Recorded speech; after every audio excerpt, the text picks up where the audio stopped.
Hello students, कैसे बच्चों आप लोग। तो पीसीबी 6 जो हुआ था बच्चों, उसके सॉल्यूशंस फिजिक्स के वो अपन देख सकते हैं। और डिस्क्रिप्शन में बच्चों आपको ये पेपर मिल जाएगा, वहाँ से डाउनलोड कर लेना, आंसर की भी मिल जाएगी। आप साथ में देखते रहिए बच्चों कि किस तरीके से क्वेश्चंस नीट में आने वाले हैं। आइए बच्चों, पहला क्वेश्चन देखते हैं अपन। फर्स्ट क्वेश्चन में आपसे बोला हुआ है कि डायमेंशन निकालनी है ए अपॉन बी की, है ना। इक्वेशन आपको दी हुई है D A upon D T. इसकी आपको एक इक्वेशन दे रखी है D A upon D T, ये A T plus B T square के बराबर बोला हुआ है बच्चों। ए मतलब ये डी और डी की तो कोई यूनिट होगी नहीं, ए एरिया होता है, क्षेत्रफल होता है। तो ए हो जाएगा एल स्क्वायर, आप मान सकते हो इसे, है ना। तो एरिया को एल स्क्वायर लिख देना। नीचे टी तो बच्चों टी है ही, और इसकी वैल्यू किसके बराबर दे रखी है, A T plus B T square के बराबर दे रखी है बच्चों। क्योंकि ये इक्वल टू का साइन है, क्योंकि ये बराबर का चिन्ह है, इसीलिए ये डायमेंशन और ये डायमेंशन बराबर होनी चाहिए। जैसे इधर मीटर लिखा होता तो ये भी मीटर ही होना चाहिए, और ये किलोग्राम लिखा है तो ये भी किलोग्राम होना चाहिए। तो कुल मिला के हमको ये समझ में आना चाहिए कि ए टी और एल स्क्वायर बाई टी, इनकी विमा या डायमेंशन बराबर होनी चाहिए, तभी तो मीटर मीटर या किलोग्राम किलोग्राम के बराबर हो सकता है। यहाँ से ए की वैल्यू तुम्हें मिल जाएगी L square by T square. A की वैल्यू कितनी मिल जाएगी, L square by T square. इसी प्रकार से ये एल स्क्वायर बाई टी वो बी टी स्क्वायर के भी बराबर होगा बच्चों, क्योंकि किलोग्राम में किलोग्राम जुड़ेगा तभी तो किलोग्राम आंसर आएगा, या मीटर में मीटर जुड़ेगा तभी तो मीटर आंसर आएगा। तो इसीलिए एल स्क्वायर बाई टी और बी टी स्क्वायर, इसकी डायमेंशन भी बराबर होनी चाहिए। तो यहाँ से बी आ जाएगा बच्चों L square by T cube, ये टी स्क्वायर नीचे आ जाएगा तो बी आ जाएगा L square by T cube. तो यहाँ से तुम ए बटा बी निकाल लो। ए कितना था, L square by T square, L square by T square ये क्या था, ए की वैल्यू थी। और बी की वैल्यू कितनी है, L square by T cube. B की वैल्यू कितनी है, एल स्क्वायर, नीचे टी क्यूब। बच्चों टी क्यूब ऊपर आ जाएगा तो ये आ जाएगा टी क्यूब, नीचे आ जाएगा एल स्क्वायर से L square cancel, T cube by T मतलब टी इसका आंसर आ जाएगा। टी किस में दिया हुआ है आंसर, सेकंड ऑप्शन में। फर्स्ट क्वेश्चन का आंसर सेकंड आ जाएगा बच्चों, ठीक है। चलिए नेक्स्ट क्वेश्चन की तरफ चलते हैं, अगले प्रश्न की तरफ चलते हैं, सेकंड क्वेश्चन की तरफ आ जाते हैं। तो आपको क्या निकालना है, परसेंटेज एरर निकालनी है जी में, त्रुटि निकालनी है जी में। तो बच्चों फॉर्मूला दिया हुआ है टी बराबर 2 पाई रूट एल बाय जी। यहाँ से तुम जी का फॉर्मूला निकाल लो, 2 पाई हटा देना, दोनों तरफ स्क्वायर करोगे तो टी स्क्वायर एल बाय जी आ जाएगा, और यहाँ से जी की वैल्यू आ जाएगी एल बाय टी स्क्वायर। और पावर का खेल है अब सारा, जी की पावर 1 है, एल की पावर 1 है, तो क्या लिखोगे इसे लिखना पड़ेगा 1 इंटू परसेंटेज चेंज जी में बराबर 1 इंटू परसेंटेज चेंज एल में plus 2 into percentage change T में। बच्चों अगर आप प्रतिशत परिवर्तन या परसेंटेज चेंज की बात करते तो टी ऊपर आता तो -2 लगाते। यहाँ पे अगर परसेंटेज चेंज पूछते, त्रुटि या एरर माइनस में नहीं होती है, मतलब एक गलती दूसरे गलती को काटेगी नहीं, गलती और गलती तो बड़ी गलती हो जाएगी, तो वो बात आप समझिए। यहाँ लंबाई या लेंथ में आपको 4% दिया हुआ है तो इधर 4 आ जाएगा, प्लस 2 इंटू टाइम पीरियड या आवर्तकाल में त्रुटि या एरर 2 दिया हुआ है, तो ये 4 + 4 कुल मिला के 8% या सेकंड इस क्वेश्चन का आंसर आ जाएगा, ठीक है। चलिए नेक्स्ट क्वेश्चन की तरफ बढ़ते हैं, अगले प्रश्न की तरफ बढ़ते हैं अपन। थर्ड क्वेश्चन पे आ जाइए। थर्ड क्वेश्चन में बच्चों आपसे बोला हुआ है कि A vector dot B vector, इसकी value √3 A dot B A cross B के बराबर है। बच्चों फॉर्मूला बताइए, ए डॉट बी कितना हो जाएगा, A B cos theta, √3 A cross B कितना हो जाएगा, ए बी साइन थीटा। यहाँ से ए बी कैंसिल हो जाएगा और तुम्हें टेन थीटा मिलेगा 1/√3 के बराबर। ये √3 इधर नीचे चला जाएगा, कॉस थीटा इधर आ जाएगा, टेन थीटा 1/√3 आ जाएगा। टेन थीटा 1/√3 मतलब 30 डिग्री आंसर आ जाएगा। 30 डिग्री को तुम π/6 भी लिख सकते हो, थर्ड का आंसर फर्स्ट आ जाएगा, ठीक है। आइए नेक्स्ट क्वेश्चन की तरफ चलते हैं, अगले प्रश्न की तरफ चलते हैं। क्वेश्चन नंबर फोर्थ में बच्चों रेजिस्टेंस में परसेंटेज एरर पूछा है ना, आर में। तो आप इक्वेशन बताइए, V बराबर आई आर, आर की वैल्यू कितनी आ जाएगी, V/I आ जाएगी। इसको आप लिखना परसेंटेज चेंज इन आर बराबर percentage change in v plus percentage change in i। अच्छा, अब मैं परसेंटेज चेंज बोल रहा हूँ, तो चेंज तो क्या होता है, बढ़ भी सकता है, घट भी सकता है, और i ऊपर आता तो i की पावर -1 होती और -1 सामने आता। लेकिन यहाँ पे ना एरर है, त्रुटि है, एरर हमेशा जुड़ेगी बच्चों। तो v की पावर 1 था तो 1 सामने आके 1 इंटू परसेंटेज चेंज v में, i की पावर भी 1 है, वैसे तो ऊपर जाके -1 हो जाएगी, लेकिन एरर डिक्रीज नहीं होती है, एक एरर दूसरी एरर तो जुड़ेगी, इसलिए यहाँ पे प्लस का ही साइन आएगा। अच्छा, ये वैल्यू तुम्हें चाहिए थी, और परसेंटेज एरर का फॉर्मूला होता है delta v by V into 100, और ये भी क्या हो जाएगा, delta i by I into 100, delta i by I into 100। तो वैल्यूज देख लो बच्चों, डेल्टा v, तो v में डेल्टा v कितना है 0.5, तो कितना लिखोगे 0.5 by 200 into 100, plus delta i कितना लिखोगे 0.2 बाई 20 इंटू 100। बस यही आंसर है बच्चों, अगर इसे ठीक से आप कैलकुलेट कर लोगे तो बताइए, ये मतलब 0.5 100 से मल्टीप्लाई होगा तो कितना हो जाएगा 50/200, तो 50/200 आ जाएगा। और प्लस क्या निकालना है अपने को, 0.2 इससे मल्टीप्लाई होगा तो पॉइंट हटेगा, 0 हटेगा, तो 20/20 आ जाएगा, 20/20। तो 50/200 1/4 होगा, 1/4 मतलब 0.25 प्लस 1, 20/21 हो जाएगा। 1 प्लस 0.25 1.25। फोर्थ क्वेश्चन का आंसर बच्चों क्या आ जाएगा हमारे पास, सेकंड आ जाएगा। ठीक है, चलो नेक्स्ट क्वेश्चन की तरफ चलते हैं, अगले प्रश्न की तरफ चलते हैं, क्वेश्चन नंबर 5। तो क्वेश्चन नंबर 5 को आप देख लीजिए बच्चों, body covers a distance s which is directly proportional two cube of time. तो s आपको दिया है t क्यूब के प्रोपोर्शनल है, अवकलन कीजिए, डिफरेंशिएशन कीजिए s का, तो v आ जाएगा 3t स्क्वायर के बराबर। और अपने से एक्सेलरेशन पूछा है, एक बार और डिफरेंशिएशन कीजिए, a आ जाएगा 6t के बराबर। तो a अगर 6t है तो जैसे जैसे टाइम बढ़ेगा वैसे वैसे एक्सेलरेशन बढ़ेगा, यानी कि 5th क्वेश्चन का आंसर क्या आ जाएगा, 3rd आ जाएगा। ठीक है, चलो नेक्स्ट क्वेश्चन पे चलते हैं, अपन 6th क्वेश्चन पे चलते हैं। 6th क्वेश्चन में आपसे बोला गया है, x दिया गया है बच्चों at स्क्वायर, y दिया गया है bt स्क्वायर, तुम्हें स्पीड निकालनी है। वेलोसिटी का मैग्नीट्यूड स्पीड होता है, वेग का परिमाण चाल कहते हैं। अवकलन कीजिए, डिफरेंशिएशन कीजिए, vx आ जाएगा 280, इसका अवकलन या डिफरेंशिएशन। y का डिफरेंशिएशन vy आ जाएगा, वो 2bt आ जाएगा। तो वेलोसिटी वेक्टर वेग सदिश आएगा 280 i cap plus 2bt j cap. ये वेग सदिश आया है, इसका मैग्नीट्यूड, इसका परिमाण वही आंसर है, मैग्नीट्यूड हो जाएगा 280 का स्क्वायर प्लस 2bt का होल स्क्वायर। इसमें से ये 2t बाहर आ जाएगा, तो 2t रूट के अंदर a square plus b square, 2t root के अंदर a square plus b square. 6th का आंसर 4th आ जाएगा बच्चों।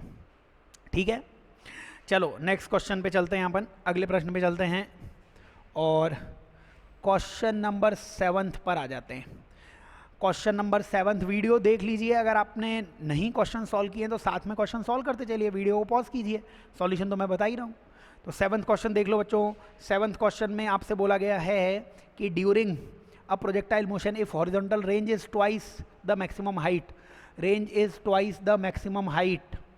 तो r = 2h दिया हुआ है, रेंज का फॉर्मूला कितना होता है 2uy ux upon g, height का फॉर्मूला होता है uy स्क्वायर बाई 2g। बच्चों ये 2 से 2 कैंसिल हो जाएगा, g से g कैंसिल हो जाएगा, एक इस uy से ये uy कैंसिल हो जाएगा। यहाँ से आपके पास 2 बराबर मतलब 2 गुणा ux बराबर uy, ये बचेगा, 2 मल्टीप्लाई हुआ ux से, ये uy के बराबर है। तो uy बाई ux की वैल्यू कितनी आ जाएगी, 2 आ जाएगी। हमें पता है uy by ux he tan theta होता है बच्चों, क्योंकि uy को लिखोगे तुम u साइन थीटा, ux को लिखोगे u cos theta, sine by cos tan theta की वैल्यू 2 आ जाएगी, tan थीटा 2 आ जाएगा। 7th क्वेश्चन का आंसर भी 2nd आ जाएगा।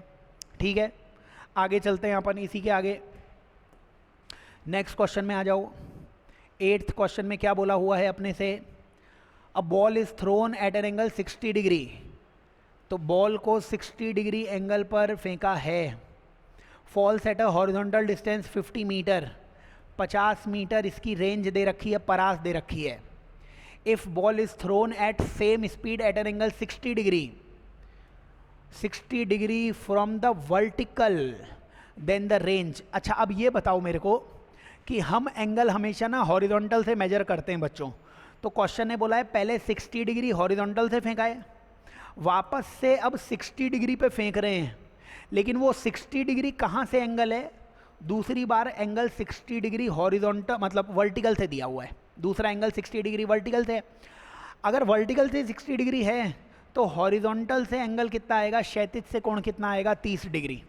मतलब एक बार एंगल आपको 60 डिग्री दिया गया है, दूसरी बार एंगल अपने को 30 डिग्री दिया गया है, क्योंकि अपन ने जितनी भी प्रोजेक्टाइल मोशन में क्वेश्चंस पढ़े हैं हमेशा हॉरिजॉन्टल से क्षैतिज से ही कोण का मापन करते हैं। क्या बच्चों इन एंगल्स का एडिशन 90 डिग्री है?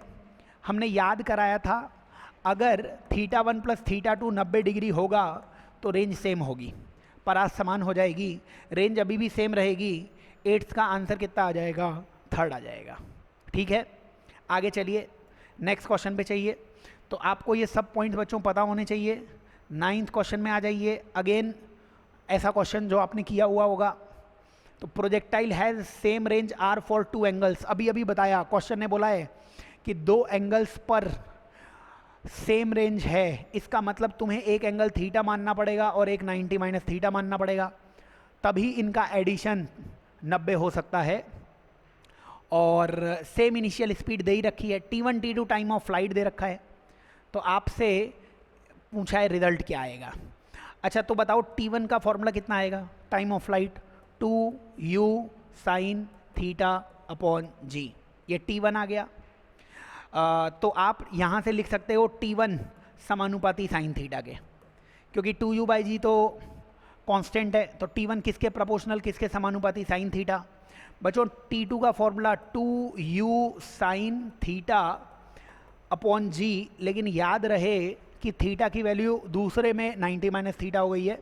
ये 2u और g तो बच्चों कांस्टेंट है, नियत है, इसको हटा दो, t2 प्रोपोर्शनल दिख जाएगा तुम्हें कॉस थीटा के समानुपाती, क्योंकि साइन 90 - थीटा कॉस थीटा आ जाएगा।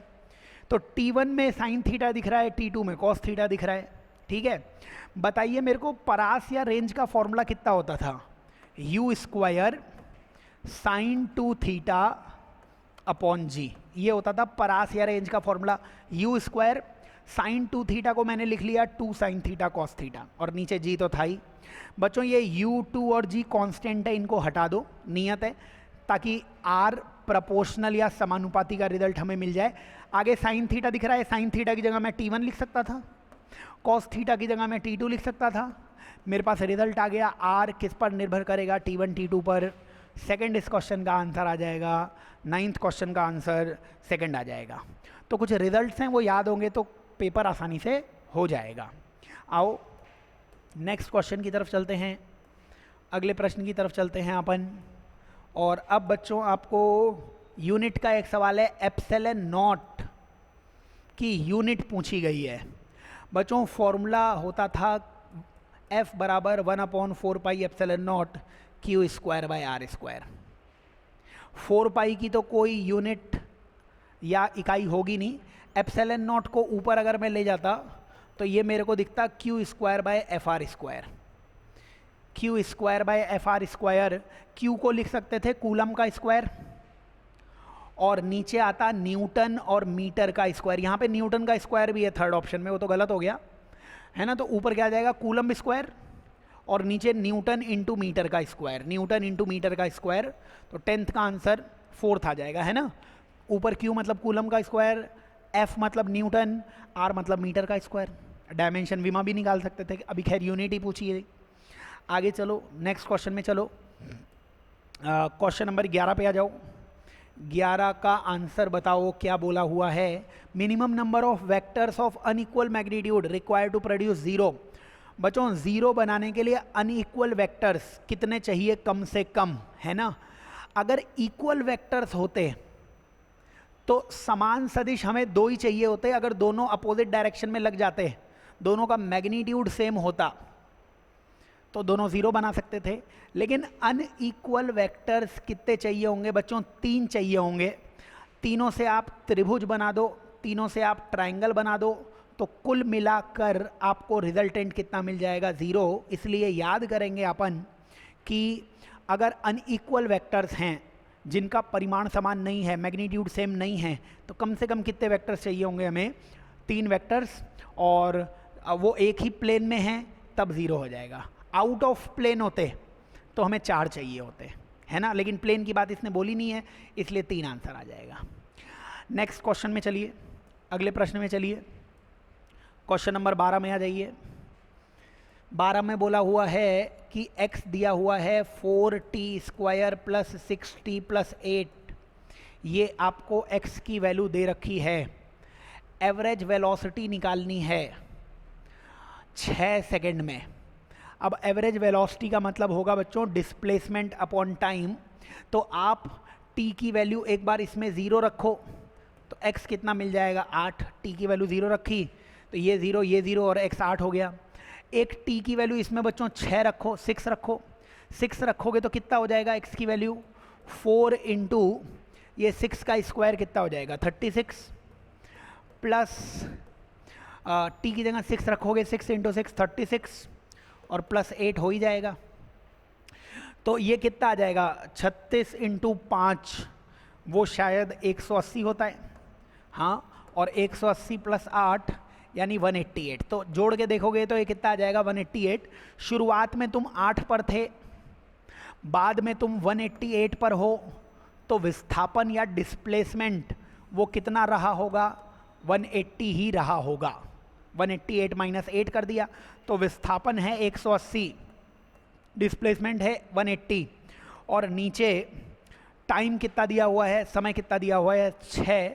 तो यहाँ से 30 या 12th का आंसर आ जाएगा 3rd। अच्छा सवाल बनता अगर आपसे स्पीड पूछी होती तब, है ना, लेकिन अभी डिस्प्लेसमेंट वो डायरेक्टली निकाल सकते थे आप।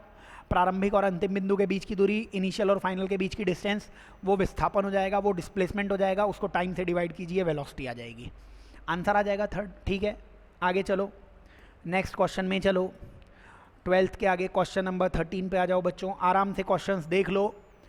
क्वेश्चन ने बोला है ए और बी 2 पॉइंट हैं, ए और बी पे जाते हैं 3 से और वापस आते हैं किससे? 6 से। तो एवरेज स्पीड बच्चों हमने याद करवाया था, जब डिस्टेंस सेम होता है तो एवरेज स्पीड होती है 2v1 v2 upon v1 plus v2, तो पता होना चाहिए। 2v1 मतलब 3, v2 मतलब 6, और v1 प्लस v2 9 आ जाएगा।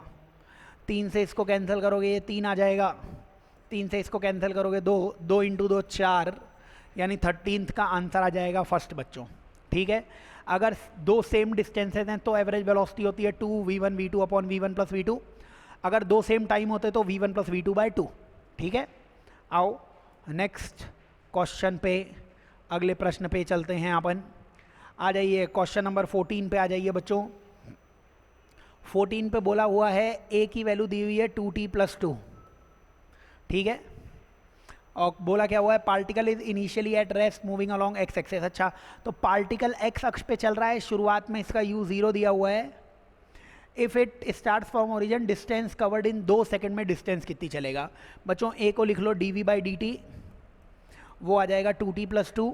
दोनों तरफ इंटीग्रेट कर दो, dt को दूसरी तरफ लाओगे, इधर आ जाएगा v बराबर 2t का integration 2t² by 2 plus 2t, यानी v की वैल्यू आ जाएगी आपके पास t² प्लस t के बराबर, t² प्लस 2t के बराबर, है ना। dt को दूसरी तरफ लाए हैं, दोनों तरफ इंटीग्रेशन किया है, dv का इंटीग्रेशन v हो गया और बाकी नंबर्स का इंटीग्रेशन हो ही गया है। v को तुम लिख देते dx by dt, dx by dt लिख सकते थे, ठीक है, और इंटीग्रेट कर देते। तो dx की वैल्यू यहाँ पे अब डायरेक्टली इंटीग्रेशन करोगे अगर, क्योंकि जगह की थोड़ी सी कमी है, तो आप समझो dt उधर चला गया तो dx का इंटीग्रेशन x हो जाएगा, t² का t³ बाई 3 हो जाएगा, और यहाँ t की पावर 1 का इंटीग्रेशन t² बाई 2 होता, वो 2 से 2 कैंसिल, तो t³ बाई 8 प्लस t² आया है। इसकी लिमिट 0 से 2 तक लगानी है कि 2 सेकंड में ये कितना चला है। शुरुआत में 0 था ही, इसमें 2 अगर आप रखोगे बच्चों तो आंसर आ जाएगा। 2 इसमें रखोगे तो 2 2 4 2 8, यानी 8/3 + 4 है ना। 2 रखोगे तो ये 0 रखोगे तो कुछ आएगा ही नहीं, यही आंसर है। ये कितना हो जाएगा, 3 4 12, 20/3। तो 20/3 मतलब 3 6 18, 6 में आंसर ही एक दिख रहा है, इसीलिए 14th का आंसर सेकंड आ जाएगा। सॉल्व करना पड़ेगा, जो भी क्वेश्चन है सॉल्व करने पड़ेंगे। नेक्स्ट क्वेश्चन पे चलिए, अगले प्रश्न पे चलिए, क्वेश्चन नंबर 15 पे आ जाइए। चलिए क्वेश्चन नंबर 15 को आप देख लीजिए। आपको क्या बोला गया है, body is dropped from a height then distance from top, time graph आपको चाहिए। अच्छा, तो अपने को एस और टी का ग्राफ चाहिए। ये बताओ बच्चों मेरे को, अगर बॉडी को ड्रॉप किया है तो ए किसके बराबर होगा, जी के बराबर। एक्सेलरेशन कांस्टेंट होगा, मतलब ग्राफ के लिए इक्वेशन चाहिए। तो मैं इक्वेशन सोचने के लिए मैंने माना कि तुमने बॉडी को ड्रॉप किया है तो उसका ए जी होगा, कांस्टेंट होगा, इसलिए मैं इक्वेशन ऑफ मोशन लगा सकता हूँ। वो इक्वेशन ऑफ मोशन लगाओ जिसमें एस और टी दोनों आता है, तो एस की वैल्यू आ जाएगी हाफ जी टी स्क्वायर के बराबर। मतलब सेकेंड इक्वेशन है S equals to U T plus half A T square, लेकिन ड्रॉप किया है तो u की वैल्यू अपने पास कितनी आ जाएगी, u की वैल्यू आ जाएगी अपने पास 0 के बराबर। ठीक है, तो पैराबोला आना चाहिए ग्राफ, s और t स्क्वायर, तो पैराबोला आना चाहिए, यानी थर्ड और फोर्थ तो गलत आ जाएगा। और पैराबोला कैसा बनता था, जिसकी पावर 1 होती थी वहीं पे मुंह खुलता था, तो s की तरफ मुंह खुलेगा, तो ऐसा ये सेकंड ग्राफ दिख रहा है मेरे को, ये सेकंड ही आंसर आ जाएगा। अब इसमें ये वाला पार्ट बनाया नहीं है ऑप्शन में, क्योंकि टाइम नेगेटिव हो नहीं सकता है, इसीलिए सही आंसर इसका क्या आ जाएगा, सेकंड आ जाएगा। तो 15th का सही आंसर आ जाएगा सेकंड। ठीक है, आगे चलो, नेक्स्ट क्वेश्चन पे चलो। 15th के आगे आप चलिए क्वेश्चन नंबर 16 पे। बताइए, क्वेश्चन नंबर 16 में बोला हुआ है particle is projected at an angle 60 degree.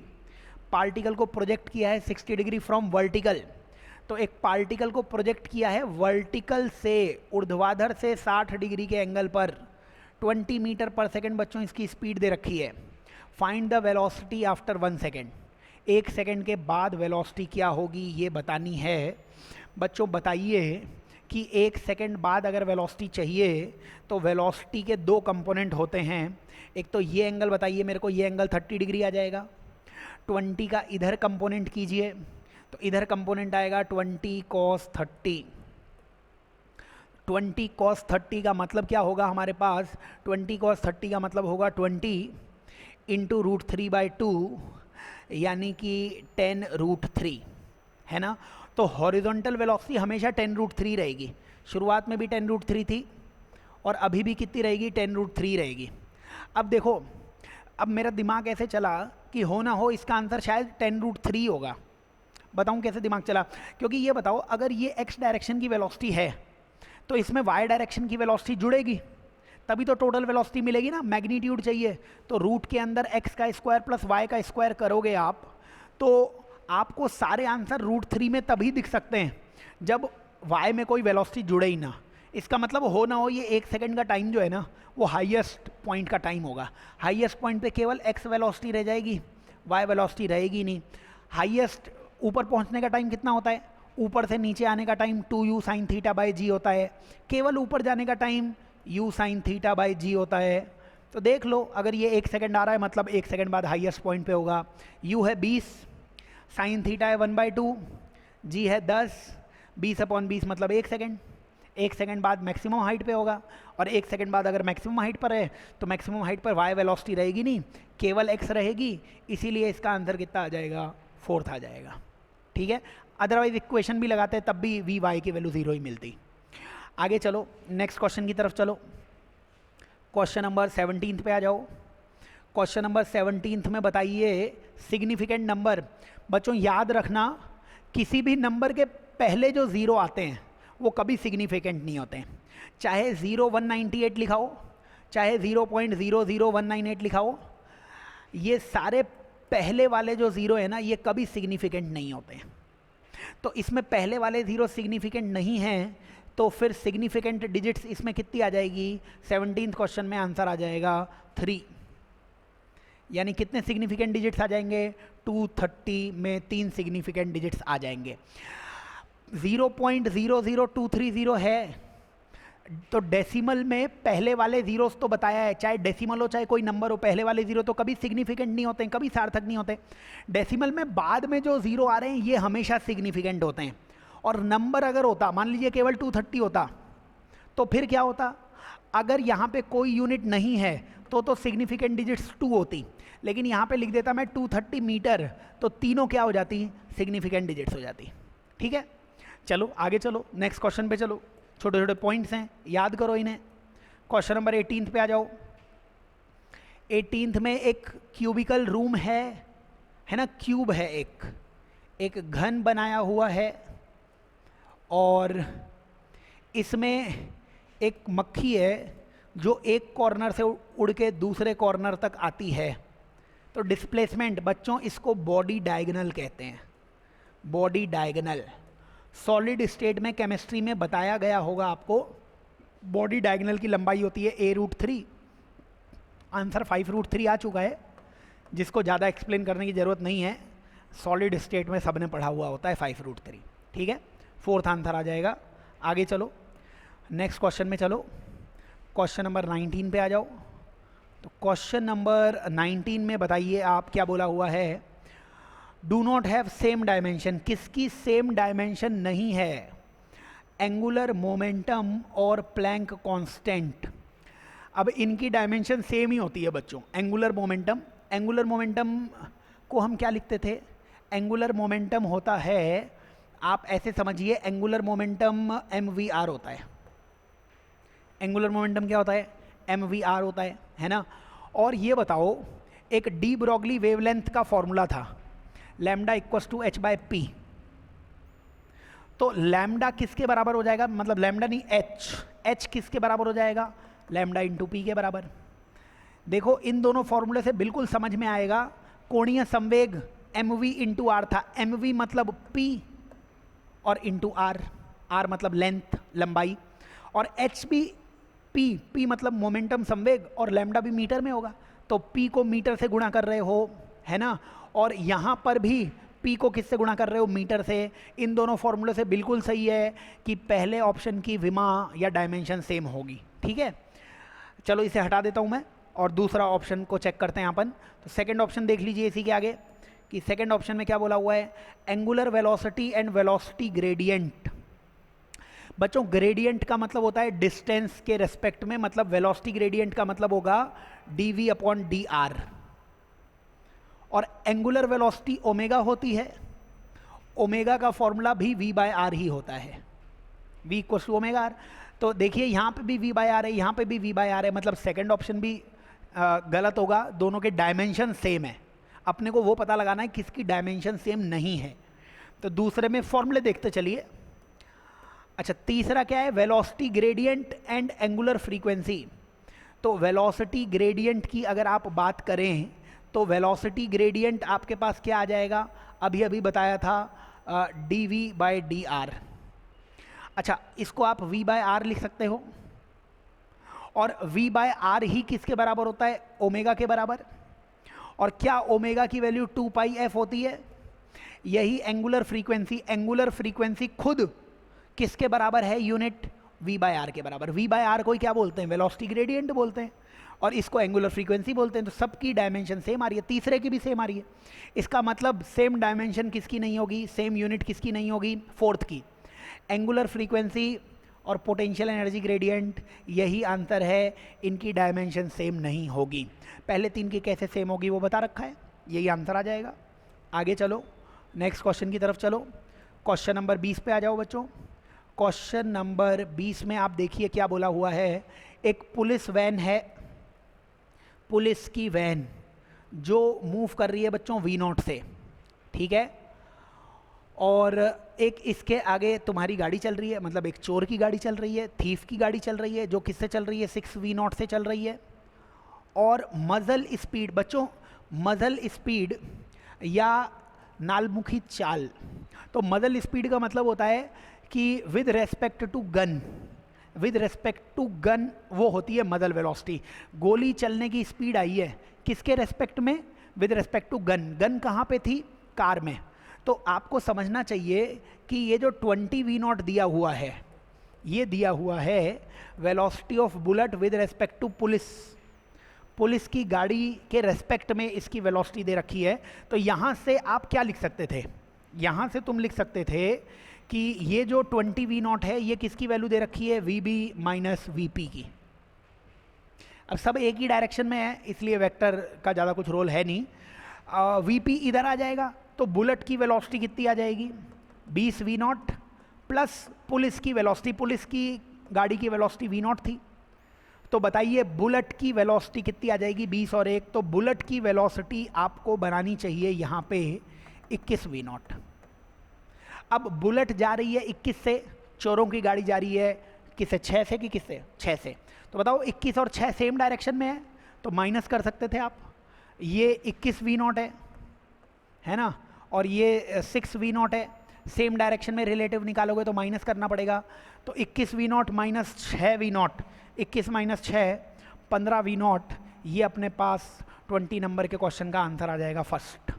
ठीक है, रिलेटिव के सिंपल से कंसेप्ट लग जाएंगे। मदर वेलोसिटी अगर नहीं पता हो तो मदर वेलोसिटी या नालमुखी चाल, इसका मतलब होता है कि गन के रेस्पेक्ट में स्पीड बुलेट की। गन कहाँ थी? पुलिस की वैन में थी, तो वैन के रेस्पेक्ट में, वैन के सापेक्ष गोली की चाल, वैन के रेस्पेक्ट में बुलेट की स्पीड वो दे रखी थी। आगे चलिए नेक्स्ट पॉइंट में चलिए, क्वेश्चन नंबर 20 के आगे चलिए, 21 पे आ जाइए। 21 क्वेश्चन को अगर आप देखोगे बच्चों तो 21 क्वेश्चन में आपसे बोला गया है ऑब्जेक्ट को रिलीज़ किया है एक बैंक ऑफ रिवर से with speed 5 km/h towards east. ठीक है, object is release at one bank into a river flowing. तो रिवर फ्लो कर रहा है, तो रिवर की स्पीड दे रखी है, वेलोसिटी ऑफ रिवर कितनी दे रखी है? 5 दे रखी है। Air is blowing with speed 5 km/h towards north. बच्चों एयर जो है वो 5 km/h से फ्लो कर रही है नॉर्थ में, ये एयर की स्पीड दे रखी है। और width of the river 200 metre दे रखी है। तो एक रिवर की जो मोटाई है वो कितनी दे रखी है? 200 मीटर। ये रिवर की मोटाई कितनी दे रखी है? 200 metre. Minimum time taken by floating object to reach the other bank. अब बच्चों आप ये बताइए कि मिनिमम टाइम कितना लगेगा इस पॉइंट से इस पॉइंट तक आने में, वो आपसे पूछा हुआ है। एक तो 5 km/h है, अगर 5 km/h है तो इसको आप 5/18 से मल्टीप्लाई कर लीजिए, मतलब मीटर पर सेकंड में कन्वर्ट कर लीजिए, क्योंकि ये 200 मीटर दिया हुआ है ना। तो आप यहाँ से ये 5 है, इसको किलोमीटर को मीटर में कर लिया और आवर के लिए 3600 आ गया। तो यहाँ से ये 20 से 20 कैंसिल हो जाएंगे, ये 5/18 आ जाएगा, यानी 25/18 आ जाएगा। तो 25/18 आपको स्पीड दे रखी है। मिनिमम टाइम लगना चाहिए, तो मिनिमम टाइम के लिए हमें पता है कि मिनिमम टाइम के लिए अगर विंड बिल्कुल सीधे जा रही है तो बस ये इसी स्पीड से क्रॉस करने वाली है। मिनिमम स्पीड के लिए, मिनिमम टाइम के लिए हमें सीधे ही तैरना पड़ता था, हम पहुंचते थोड़ा आजू बाजू थे लेकिन टाइम मिनिमम लगता था। तो फिर से वही speed equals to distance upon time लगा दीजिए। स्पीड 25/18 है, डिस्टेंस 200 है, नीचे टाइम तुमसे पूछा हुआ है, speed equals to distance upon time. तो यहाँ पे 25 से कैंसिल करोगे तो कितना आ जाएगा? 8 आ जाएगा। टाइम की वैल्यू आ जाएगी 18 × 8 के बराबर। और 18 × 8 कर देना, 18 × 8, 8 8 64, तो 144, यानी कि 21वें का आंसर कितना आ जाएगा? 3rd आ जाएगा। बच्चों मिनिमम टाइम का फॉर्मूला होता था D/VM, है ना, वो मैन की स्पीड दे रखी थी। लेकिन यहाँ पे क्या है, कोई कागज़ का टुकड़ा है, उसको हवा नॉर्थ में चल रही है तो सीधी ले जाएगी, मिनिमम टाइम ही लगेगा। लेकिन इस कागज़ के टुकड़े की स्पीड कौन दे रहा होगा? हवा दे रही होगी इसे स्पीड। तो बस D/VM, VM किसकी? हवा की स्पीड, वायु की स्पीड, जिससे आंसर कितना आ जाएगा? 144। तो 21वें नंबर का यही आंसर आ जाएगा। ठीक है, चलिए आगे चलते हैं, नेक्स्ट क्वेश्चन की तरफ चलते हैं। नेक्स्ट क्वेश्चन आ जाएगा बच्चों क्वेश्चन नंबर 22। क्वेश्चन तो 22nd क्वेश्चन में ये बोला हुआ है कि projectile is thrown at an angle 37 degree from vertical. तो 37 डिग्री वर्टिकल से फेंका गया है, angle of elevation of highest point. तो एंगल ऑफ एलिवेशन आपसे पूछा गया है। अब ये 37 है ना, तो बच्चों ये वाला एंगल कितना हो जाएगा, 53 डिग्री हो जाएगा। एंगल ऑफ एलिवेशन का क्या मतलब है कि मान लीजिए प्रोजेक्टाइल इस तरीके से जा रहा है, तो इसका मतलब है कि हम इस पॉइंट से, पॉइंट ऑफ प्रोजेक्शन से हाईएस्ट पॉइंट को देखेंगे, तो जो रे ऑफ लाइट है वो हॉरिजॉन्टल से कितना एंगल बनाएगी, ये थीटा आपसे पूछा गया है। तो tan थीटा का फॉर्मूला हो जाएगा परपेंडिकुलर, मतलब ये तो क्या हो जाएगी, अधिकतम ऊंचाई मैक्सिमम हाइट आ जाएगी, और ये क्या हो जाएगी, रेंज की आधी या r/2 आ जाएगी। तो एंगल ऑफ एलिवेशन हो जाएगा tan थीटा बराबर h/r/2। r/2 का 2 ऊपर आ जाएगा, तो 2h/r आंसर है। h निकाल सकते हो आप। h की वैल्यू कैसे निकालोगे, h हो जाएगा u square sine square 53/2g, u square sine square 53/2g। 53 के लिए ट्राइंगल पता होगा आपको, है ना, ये 5, ये 3, ये 4, ये एंगल 53 होता है। इस ट्राइंगल से वैल्यूज़ निकाल लेना। तो ये हाइट की वैल्यू कितनी आ जाएगी, यहाँ से तुम हाइट की वैल्यू देखोगे तो u स्क्वायर बाई 2g तो ऐसा ही रहेगा। साइन स्क्वायर 53 देखोगे, साइन 53 की वैल्यू 4/5 है, स्क्वायर करोगे तो 16/25 है ना। साइन 53 की वैल्यू 4/5, स्क्वायर किया 16/25, ये h की वैल्यू है। r का फॉर्मूला कितना होता था बच्चों, r का फॉर्मूला होता था मतलब u square sine 2 theta by g, तो u स्क्वायर और अपॉन g, और साइन 2 थीटा का मतलब होता था 2 into sine theta cos theta. तो 2 इंटू साइन थीटा, साइन 53 4/5 आएगा और कॉस 53 3/5 आएगा, तो 4/5 इंटू 3/5, 4/5 इंटू 3/5, ये r की वैल्यू आ रही है। कितनी आ रही है r की वैल्यू, अगर तुम देखोगे तो r की वैल्यू यहाँ से कितनी आ जाएगी, 4 2 जा 8, 8 3 जा 24, 24/25 और u स्क्वायर बाई जी, ये r की वैल्यू है। तो लिख दो यहाँ पे, देखो 2 तो 2 है हाइट में। अब देखो u square by g, u square by g इसमें भी है, u स्क्वायर बाई जी इसमें भी है, वो मत लिखो। तो h की जगह तो मैं लिखूँगा 16/50 है ना, तो h की जगह 16/50 आ जाएगा, और r की जगह 24/25, तो 24 और नीचे वाला 25 ऊपर आ जाएगा 25। तो बताओ ये ऊपर 25 इंटू 2 50 और नीचे 50 कैंसिल हो गया, 16/24 आंसर बाकी रह गया, 16/24 यही आंसर है। 16/24 4 से काटोगे, 4 4 जा 16 और 4 6 जा कितना होता है 24, तो ये आंसर आ जाएगा 2/3। 2/3 मतलब सेकेंड इस क्वेश्चन का आंसर आ जाएगा, tan इनवर्स 2/3। ठीक है। एंगल ऑफ एलिवेशन का मतलब हम इस पॉइंट से किसी ऊपर वाले पॉइंट को देख रहे हैं, तो हमारी लाइन ऑफ साइट हॉरिजॉन्टल से, हमारे जो लाइन ऑफ साइट है वो हॉरिजॉन्टल से कितना एंगल बना रही है, वो एंगल ऑफ एलिवेशन हो जाएगा। आओ आगे चलते हैं, नेक्स्ट क्वेश्चन की तरफ चलते हैं, और 22 के आगे 23 नंबर के क्वेश्चन पे आ जाते हैं। 23 नंबर के question, body is thrown vertically upwards with speed 25 metre per second, distance covered by the body in 3 second. बच्चों डिस्टेंस निकालना है, हमने बॉडी को ऊपर फेंका है 25 मीटर पर सेकेंड से। बताइए 25 मीटर पर सेकेंड से अगर आप बॉडी को ऊपर फेंकते हैं, केवल ऊपर जाने का टाइम बेटा जी होता है u/g। u की वैल्यू होती है 25 और g की वैल्यू होती है 10, और 25/10 को बोलते हैं 2.5। इसका मतलब कि 2.5 सेकेंड पे वो मैक्सिमम हाइट पे होगा। इसका मतलब ये भी है कि पार्टिकल, ये यहाँ से 0 आ गया है ना, 0, ये 1, ये 2, और इधर आएगा 2.5 सेकेंड। तो 3 सेकेंड का मतलब होता है 2 सेकेंड से 3 सेकेंड के बीच का जो टाइम इंटरवल है।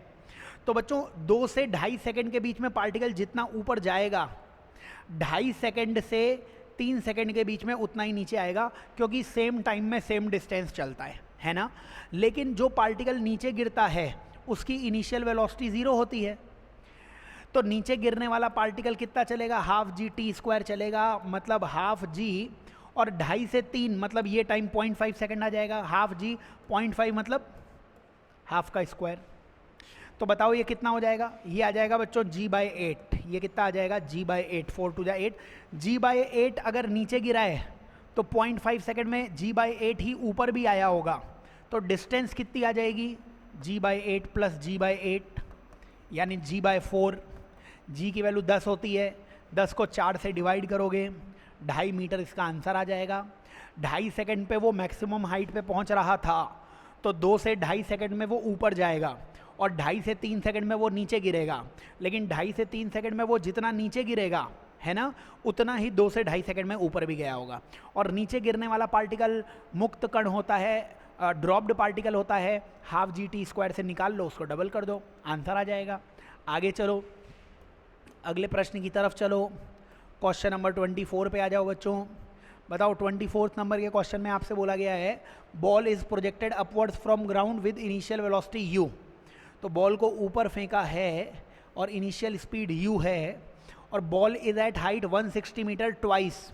तो बॉल जो है वो 160 मीटर हाइट पर है 2 बार, है ना।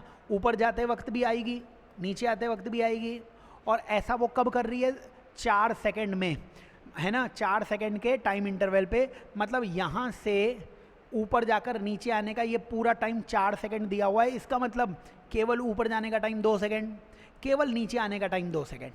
ठीक है, तो क्वेश्चन ये हो गया कि यहाँ से हम ऊपर आए 160 मीटर, फिर यहाँ से हम 2 सेकंड तक ऊपर चले, और फिर यहीं से हम 2 सेकंड तक नीचे आए। बताओ जब आप 2 सेकंड नीचे आए होगे, तो अभी पिछले सवाल में बताया है वही सेम लॉजिक कि अगर 2 सेकंड में आप नीचे आए हो तो कितना नीचे गिरे होगे, हाफ g और 2 का स्क्वायर, यानी 2 से 2 कैंसिल, यानी 20 आ जाएगा। तो 2 सेकंड में आप कितना नीचे गिरे हो, 20, यानी कि 2 सेकंड में ऊपर भी कितना चले होगे, 20, तो मैक्सिमम हाइट आ जाएगी 180। अब तो सब चीज़ निकाल सकते हो। इसने क्या पूछा है, इनिशियल स्पीड u। बच्चों मैक्सिमम हाइट का आंसर होता है u²/2g। तो u² की वैल्यू कितनी आ जाएगी, 2 और 18 3600,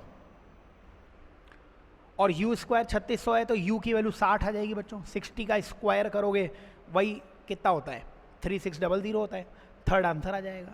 ठीक है, चलो आगे चलते हैं, नेक्स्ट क्वेश्चन की तरफ चलते हैं। क्वेश्चन नंबर 25 की तरफ आ जाते हैं। इसमें क्या बोला हुआ है, 100 मीटर वाइड रिवर, इसको क्रॉस करते हैं 10 सेकंड में शॉर्टेस्ट पाथ में। शॉर्टेस्ट पाथ में टाइम का फॉर्मूला होता था d/√VM² - VR²।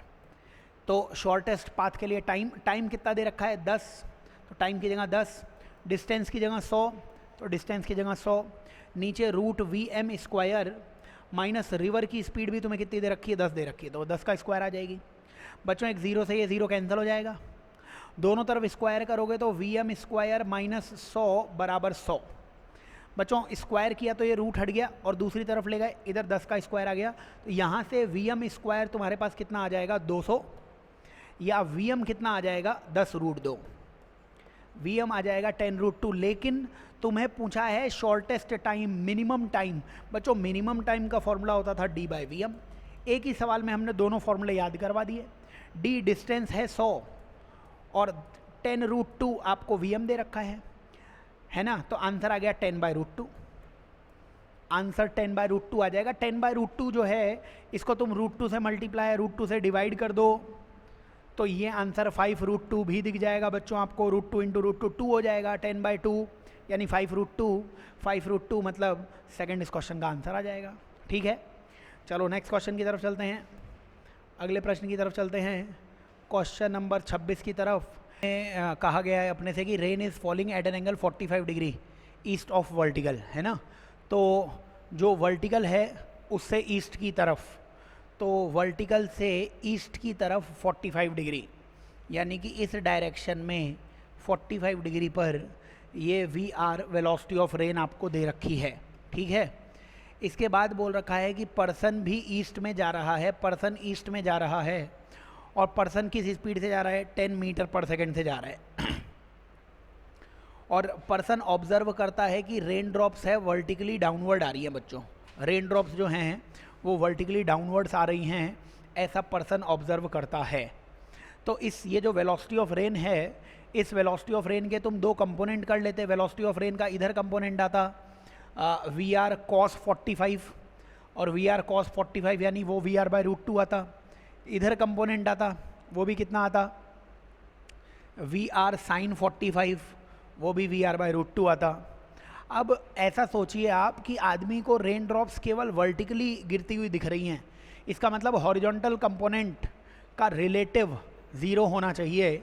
आदमी 10 से आगे जा रहा था और रेन आगे की तरफ जा रही है VR/√2 से, तो इन दोनों को बराबर कर दीजिए, क्योंकि हॉरिजॉन्टल में अगर सेम डायरेक्शन में पार्टिकल्स जाएंगे तो उनका रिलेटिव माइनस के बराबर होना चाहिए और वो 0 होना चाहिए, क्योंकि हॉरिजॉन्टल में कोई वेलोसिटी दिख नहीं रही है, इसलिए हमने 10 को VR/√2 के बराबर कर दिया।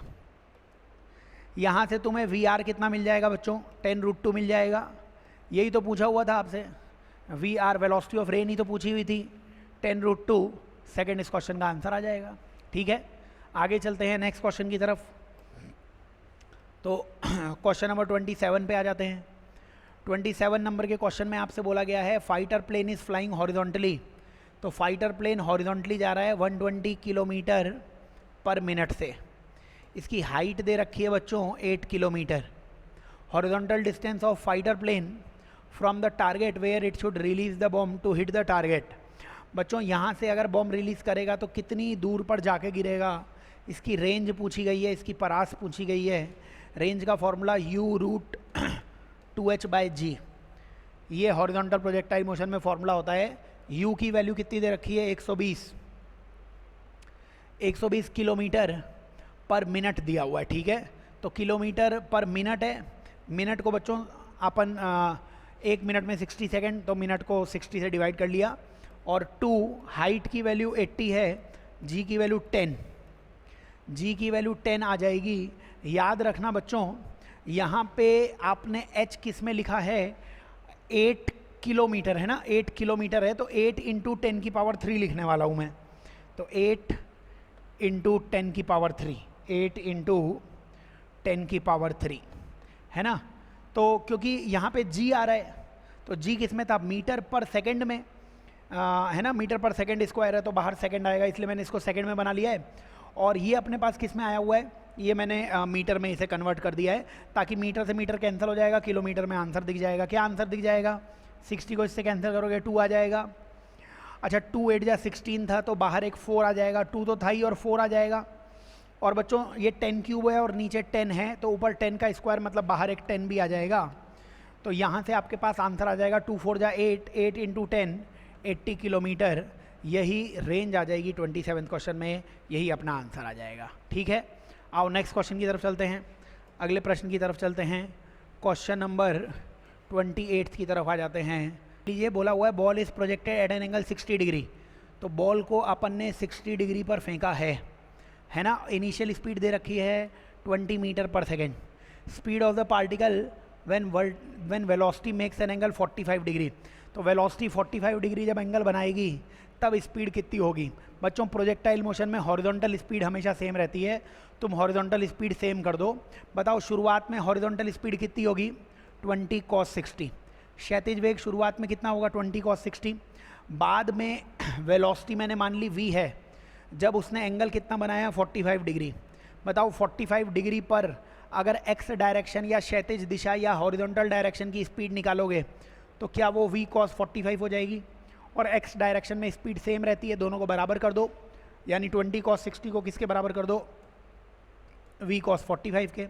आंसर आ गया 20 cos 60 1/2 होता है और v/√2 आ जाएगा। और यहाँ से कितना आ जाएगा? v की वैल्यू आ जाएगी 10√2 के बराबर, क्योंकि 20/2 10 हो जाएगा, 10 को √2 से मल्टीप्लाई किया 10√2। बच्चों √2 होता है 1.4, 1.4 को 10 से मल्टीप्लाई करोगे 14, 28 का आंसर सेकंड आ जाएगा। ठीक है, चलो आगे बढ़ते हैं, नेक्स्ट क्वेश्चन पे बढ़ते हैं अपन। 28 के आगे आइए, क्वेश्चन नंबर 29 पे आ जाइए बच्चों। बताइए 29 क्वेश्चन की अगर अपन बात करें तो 29 क्वेश्चन में बोला हुआ है कि ball is released from top of a tower of height 100 metre. तो ये जो एक बॉल है वो 100 मीटर हाइट से छोड़ी गई है और वो कितना टाइम ले रही है? t। तो position of the ball in first t/2 second. जब भी आप किसी चीज़ को ड्रॉप करते हैं तो t की वैल्यू √2h/g आती है बच्चों। t की वैल्यू √2h/g आती है, मतलब h कितना वो नीचे गिरी है। आपको यहाँ से h हाइट मेज़र करनी पड़ती है। अगर बॉल h नीचे गिरी तो कितना टाइम लेगी? √2h/g। तो बता दीजिए, यहाँ से आपको समझ में आना चाहिए कि t square proportional to h आ जाएगा, क्योंकि तुम ये 2 और जी तो कांस्टेंट है, स्क्वायर करोगे तो टी स्क्वायर किसके प्रोपोर्शनल आ जाएगा, एच के। टी को अगर तुम t/2 रखते हो, तो टी को अगर t/2 रखोगे तो t/2 का स्क्वायर कितना हो जाएगा, t²/4 आ जाएगा। t²/4, टी स्क्वायर की जगह h रख सकते हो, तो पार्टिकल कितना नीचे गिर जाएगा, h/4 नीचे गिर जाएगा। तो 100/4 नीचे गिर जाएगा, यानी 25 मीटर नीचे आ जाएगी। तो ग्राउंड से उसकी हाइट कितनी आ जाएगी, 75 मीटर आ जाएगी, यानी 29 का आंसर 3rd आ जाएगा। ठीक है, आगे चलते हैं, नेक्स्ट क्वेश्चन की तरफ चलते हैं। क्वेश्चन नंबर 30 की तरफ आ जाते हैं। आराम से क्वेश्चन नंबर 30 को बच्चों देख लीजिए कि किस तरीके से क्वेश्चन नंबर 30 को आपको सॉल्व करना है। बताइए, क्वेश्चन नंबर 30 ने बोल रखा है कि engine of a train moving with uniform acceleration passes electric pole with velocity 30 and last compartment with 40, the middle point. बच्चों इसका डायरेक्टली फॉर्मूला होता है हमारे पास, नहीं पता हो डायरेक्टली फॉर्मूला तो 3rd इक्वेशन लगाई, v² - u² बराबर 2as। मान लिया ट्रेन की लंबाई l है, तो इनिशियल पॉइंट u से चल रहा है, फाइनल पॉइंट किससे चल रहा है, v से चल रहा है। बाद में फाइनल वेलोसिटी हमें चाहिए, हमने मान लिया मिड पॉइंट किससे चल रहा है, v0 से, तो v0 का स्क्वायर माइनस u² बराबर 2al/2। हमने इनिशियल पॉइंट तो इंजन का माना और फाइनल पॉइंट मिड पॉइंट माना, तो इनिशियल और मिड पॉइंट के बीच में डिस्टेंस l/2 आएगी, इसलिए l/2 लगा दी। इनका तुम अगर रेशियो ले लेते, 2al से 2al कैंसिल होता, v² - u² upon v0² - u² बराबर 2/1 आ जाता। बच्चों ये 2 ऊपर आ जाता, क्रॉस मल्टीप्लाई करोगे तो v² - u² बराबर 2v0² - 2u²। यहाँ से तुम्हारे पास फॉर्मूला बनता v² + u²/2 का रूट, ये v0 है। बच्चों डायरेक्टली फॉर्मूला याद कर लो, अगर एक्सेलरेशन कांस्टेंट है, इनिशियल पॉइंट की वेलोसिटी u है, फाइनल पॉइंट की वेलोसिटी v है, मिड पॉइंट की वेलोसिटी ये आती है, तो फॉर्मूले में वैल्यूज रख दो। रूट के अंदर v का स्क्वायर कितना है, 40 का स्क्वायर प्लस 30 का स्क्वायर और नीचे 2 आ जाएगा। 40 का स्क्वायर और 30 का स्क्वायर, तो वो आ जाएगा 50 का स्क्वायर और नीचे 2 आ जाएगा। ठीक है, तो आंसर कितना आ जाएगा, 50/√2, 50 बाहर आ जाएगा, 50/√2 आंसर आएगा। 50/√2 आंसर है, √2 से मल्टीप्लाई √2 से डिवाइड कर दो, तो ऊपर कितना बच जाएगा, ये 2 से 50 को कैंसिल करोगे, 25√2, यानी 3rd इस क्वेश्चन का आंसर आ जाएगा। 30 क्वेश्चन का आंसर अगर आप देखोगे तो 3rd आ जाएगा अपने पास। ठीक है, सॉल्व कर लेना, और डायरेक्टली फॉर्मूला अगर वो पता हो तो बहुत ही अच्छी बात है। अगले क्वेश्चन में चलते हैं अपन, क्वेश्चन नंबर 31 में आ जाते हैं अपन। बताइए क्वेश्चन नंबर 31 में क्या बोला हुआ है, ऐसे कि मटेरियल की डेंसिटी दी हुई है 8 ग्राम पर सीसी। 8 ग्राम पर सीसी मतलब 8 ग्राम पर सेंटीमीटर क्यूब, ये आपको डेंसिटी दी गई है। अब एक नया सिस्टम है जहाँ पे यूनिट लेंथ 5 सेंटीमीटर के बराबर है। 5 सेंटीमीटर एक लेंथ मानते हो तो 1 सेंटीमीटर को 1/5 मानना पड़ेगा नए सिस्टम में। नए सिस्टम में यूनिट मास को 20 ग्राम माना है, मतलब 20 ग्राम को तुम अगर 1 के बराबर मान रहे हो तो 1 ग्राम को 1/20 के बराबर मानना पड़ेगा। वैल्यूज रख दो बच्चों, 8 ग्राम, ग्राम में क्या लिखोगे 1/20, और नीचे सेंटीमीटर क्यूब की जगह 1/5 आ जाएगा, 1/5 का क्यूब। इसको सॉल्व करने पे आंसर आ जाएगा। देखो 5 का क्यूब ऊपर पहुंचेगा, तो 5 का क्यूब ऊपर पहुंचेगा तो कितना हो जाएगा, 8 तो था ही, 125 आ जाएगा और नीचे 20 आ जाएगा, है ना। 8 तो था ही, 125 ऊपर आ गया। 4 से काटो, 4 2 जा 8 और 4 5 जा 20, और 5 से कैंसिल करोगे, 5 × 25 125, 25 × 2 50 आंसर आ गया। तो नए सिस्टम में यूनिट कितनी हो जाएगी, 50 हो जाएगी। आगे चलो नेक्स्ट क्वेश्चन की तरफ चलो, और क्वेश्चन नंबर 32 में आ जाओ बच्चों। क्वेश्चन नंबर 32 में अगर आप देखोगे तो क्वेश्चन नंबर 32 में आपको क्या बोला हुआ है, vernier caliper has 20 divisions on vernier scale which coincides with 19 millimetre on the main scale, its least count. बच्चों डायरेक्टली आपको फॉर्मूला पता है क्या, लीस्ट काउंट का मतलब होता है main scale division minus vernier scale division, main scale division minus vernier scale division. Question ने क्या बोला है, वर्नियर स्केल के 20 डिवीजन, तो 20 डिवीजन वर्नियर स्केल के, है ना, coincide with 90 millimetre on main scale, तो 19 मिलीमीटर मेन स्केल के बराबर है। तो बताइए कि हम यहाँ पे 1 मेन स्केल डिवीजन वो तो ऐसे ही रखते हैं, minus vernier scale division, vernier scale division की यहाँ से वैल्यू कितनी आ जाएगी, 19/20 मिलीमीटर आ जाएगी, 19/20 मिलीमीटर। ठीक है, तो यहाँ पे मेन स्केल की रीडिंग तो मिलीमीटर में है, तो 1 मेन स्केल डिवीजन मतलब 1 मिलीमीटर माइनस 19/20 मिलीमीटर।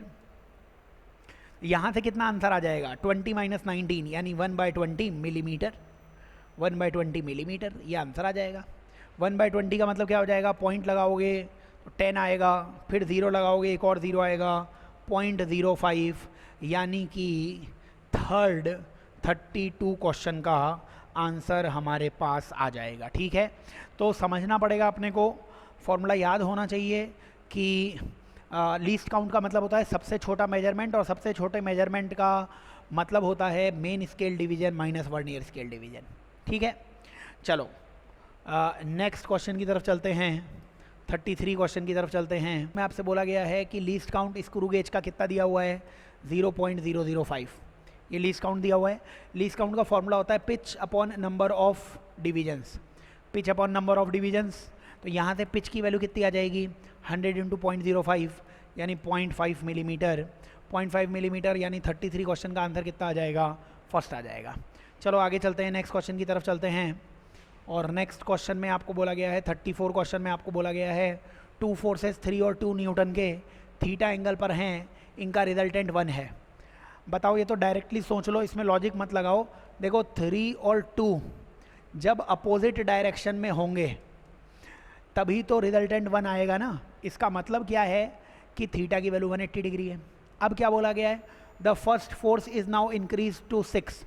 अब पहले फोर्स को 6 कर दिया, तो बताइए जहाँ 3 था अब 3 की जगह 6 हो गया, 2 तो 2 ही रहेगा, तो 6 माइनस 2, क्या अब आंसर 4 नहीं आ जाएगा, डायरेक्टली 4 आंसर आ जाएगा। फॉर्मूला वार्मूला लगाओगे तो लेंदी हो जाएगा, डायरेक्टली सोच लो, समझ में आ जाएगा। आगे चलो, नेक्स्ट क्वेश्चन की तरफ चलो, क्वेश्चन नंबर 35 की तरफ आ जाओ। क्वेश्चन में आपसे पूछा हुआ है पैरेललोग्राम का एरिया पूछा हुआ है, अगर आपको डायगोनल्स दिए हुए हैं, ठीक है, तो अगर डायगोनल्स दिए हुए होते हैं तो एरिया d1 क्रॉस d2 का मैग्नीट्यूड अपॉन 2 आता है। अगर आपको डायगोनल दिए हो तो एरिया ये होता है, तो d1 क्रॉस d2 निकाल लो। d1 क्रॉस d2 कैसे निकालोगे, i j k लिखना पड़ेगा, ये 5 - 4 3 लिखना पड़ेगा, और 3 2 - 1 लिखना पड़ेगा। फिर कैसे क्रॉस मल्टीप्लाई करते थे, आई कैप लिखोगे तो आई के नीचे वाले नंबर्स को छुपा लीजिए, -4 और -1 कितना हो जाएगा, 4 है ना, और 4 - 6, तो ब्रैकेट में लिख देंगे 4 - 6। फिर माइनस जे कैप लिखोगे तो माइनस जे कैप लिखोगे तो जे के नीचे वाले नंबर्स इनको छुपा लेना, 5 - 1 से मल्टीप्लाई होगा, -5 - 9 बन जाएगा। ये 5 - 1 से -5 और ये -9 आ गया।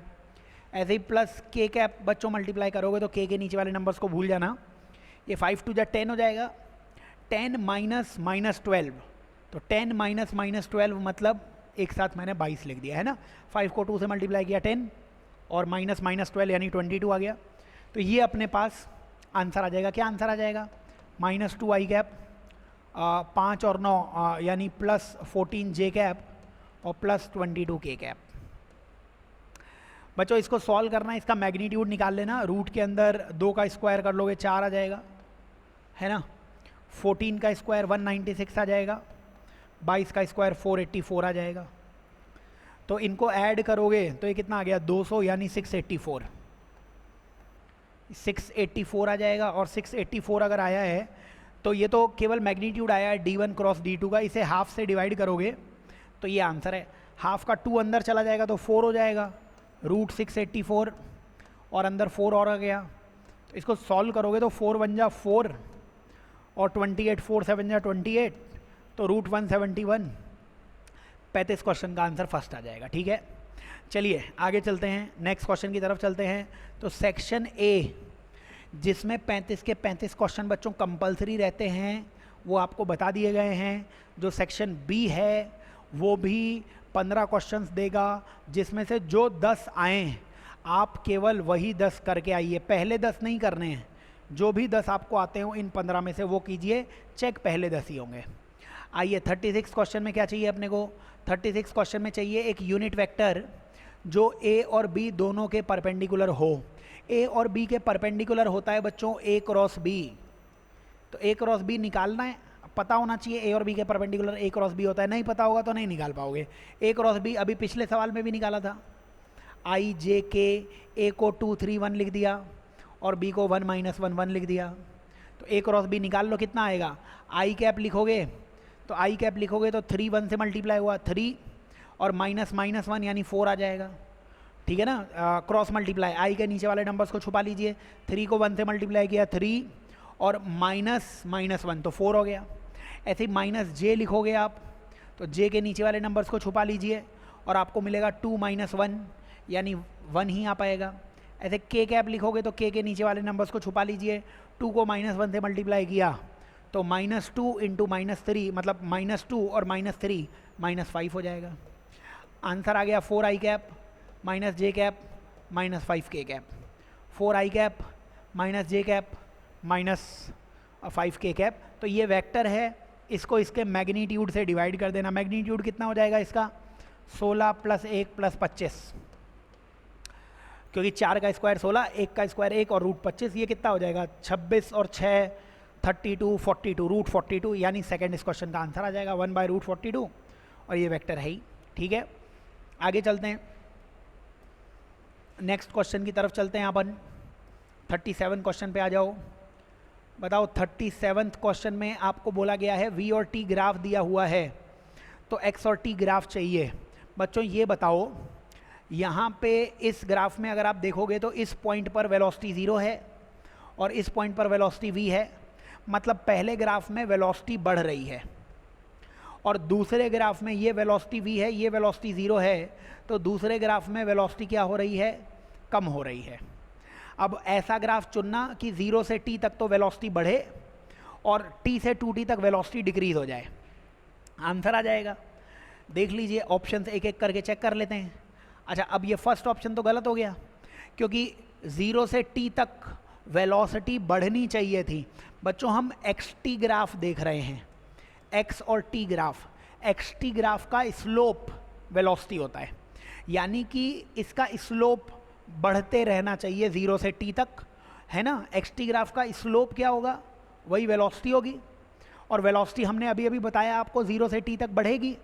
तो मतलब कि स्लोप 0 से t तक इंक्रीज होना चाहिए और स्लोप 0 से t तक डिक्रीज होना चाहिए। तो यहाँ तो स्लोप कांस्टेंट ही है, इसका मतलब वेलोसिटी कांस्टेंट, जो कि गलत हो गया। यहाँ भी वेलोसिटी हमेशा कांस्टेंट है, जो गलत हो गया। तो पहले और दूसरा ऑप्शन तो गलत ही हो गए क्योंकि वेलोसिटी कांस्टेंट बोल रहे हैं। स्ट्रेट लाइन मतलब स्लोप कांस्टेंट मतलब वेलोसिटी कांस्टेंट, वो तो गलत हो गया। तो पहले और दूसरे ऑप्शन गलत हो गए।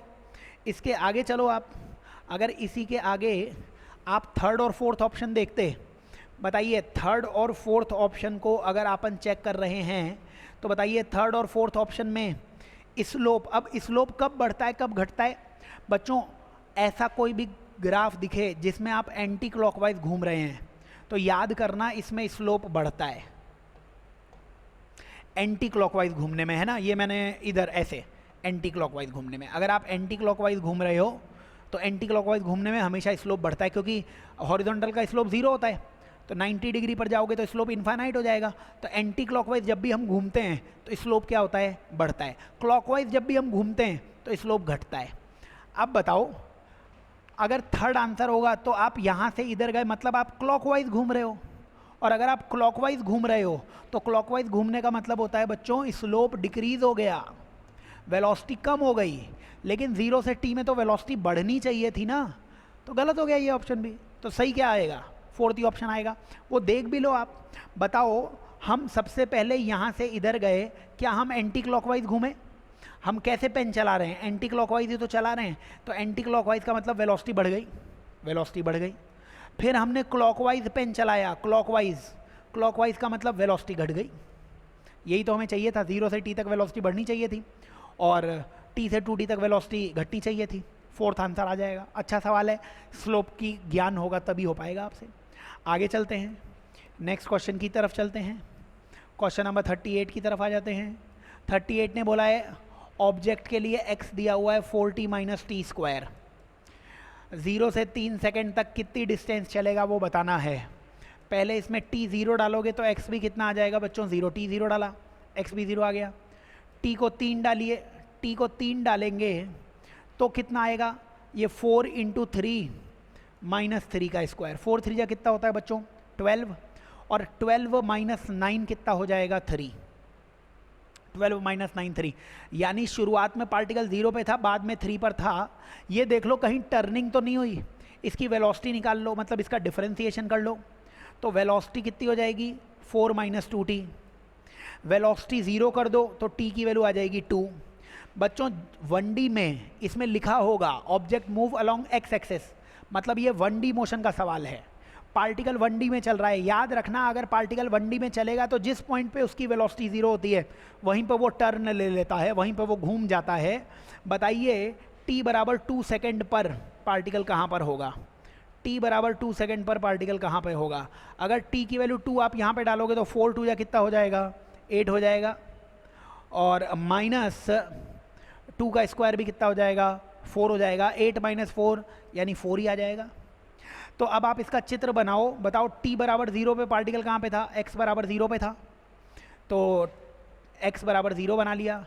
फिर 0 सेकेंड के बाद 1 सेकेंड पे पार्टिकल पता नहीं कहाँ है, लेकिन 2 सेकेंड पे हमने निकाला है पार्टिकल कहाँ पे है 4 पे है, तो 2 सेकेंड पे पार्टिकल कहाँ पे आ जाएगा 4 पे, और 3 सेकेंड पे फिर से पार्टिकल घूम के कहाँ पे आने वाला है 3 पर आने वाला है। तो पार्टिकल कितना चल गया, 0 से 4 तक मतलब 4 चला है, 3 से 4 तक मतलब 1 चला है, 4 और 1 कुल मिला के पार्टिकल की डिस्टेंस या दूरी कितनी आ जाएगी 5 मीटर आ जाएगी। ठीक है, चलिए नेक्स्ट क्वेश्चन की तरफ, अगले प्रश्न की तरफ।